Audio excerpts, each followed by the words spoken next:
Hi guys, welcome to another video clip of our Marine Technical Training Academy. Today I have a great experience.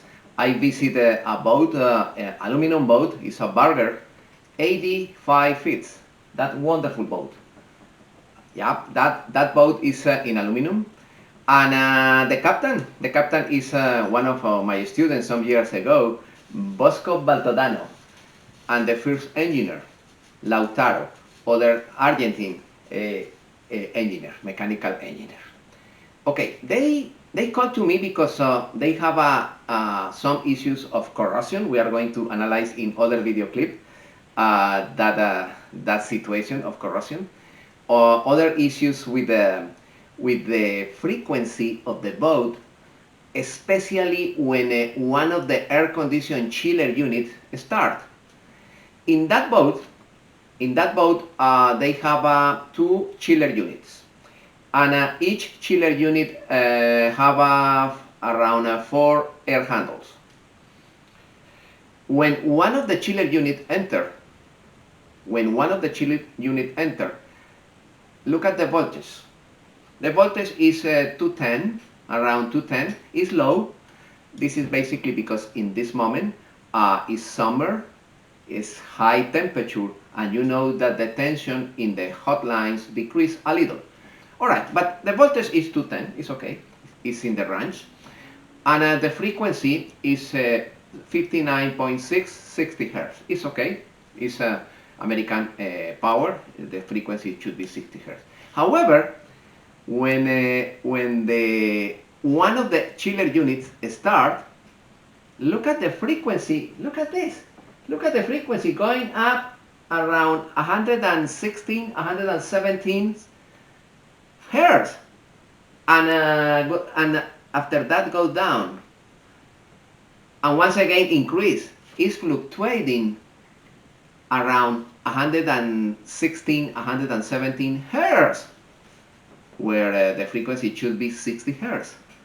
That was the inconvenience on that boat. Okay, we are going to analyze how to do the diagnosis in this type of situations. Okay, what is the element in the air conditioning unit with the higher consumption of amps? Yes, the compressor.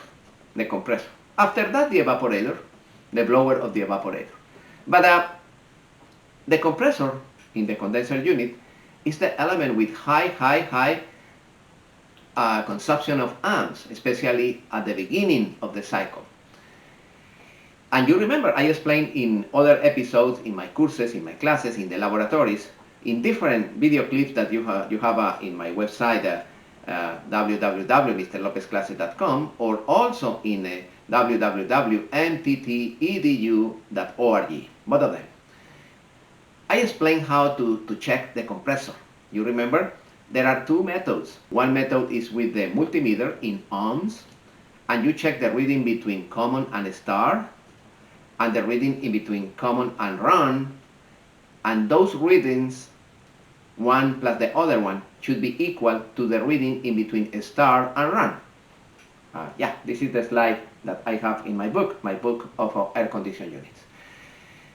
We did that in this boat, and of course the readings in between common and star 1.5, the reading between common and run 1.4, and the reading in between star and run 1.4. That's not good.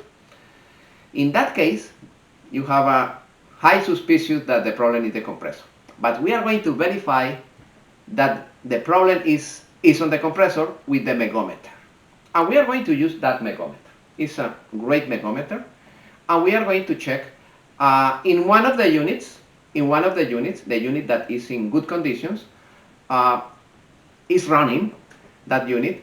The reading in between common and star is around 200 mega ohms. The reading in between common and run 700. Remember that good reading is pretty close to 1000 or higher. You remember that slide in my book? Correct. This is a good reading of the winding.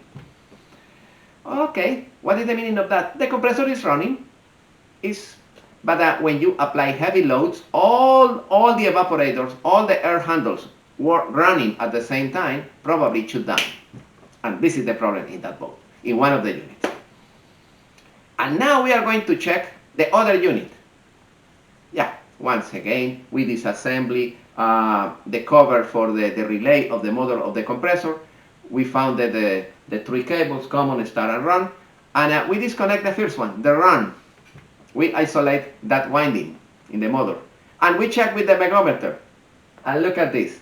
The reading is not good. It's in the red area. That coil in the winding is bad. Finito. The compressor is the problem. And you see all the terminals in the relay, the start relay of the compressor, are completely corroded.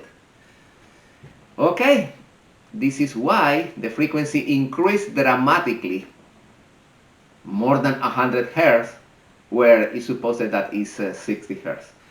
Yes, this is the verification with the megometer, and the consequence is exactly like we check.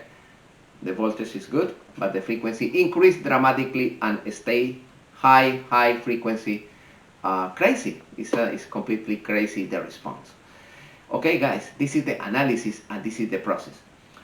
In this particular case, we use the multimeter in ohms with no power on the system. And after that, we verify with the megometer, reading in between the body of the chassis, ground, and a common, and the body of the chassis and star, and the body of the chassis and common. And we found that in the first reading, one of the windings out. That compressor is not good. Okay, guys, I hope you enjoyed this video clip, and I hope this material be useful for you. If you enjoy this material, please make a click on the bell. Subscribe to my channel. I have a lot of material every day, new materials. Welcome.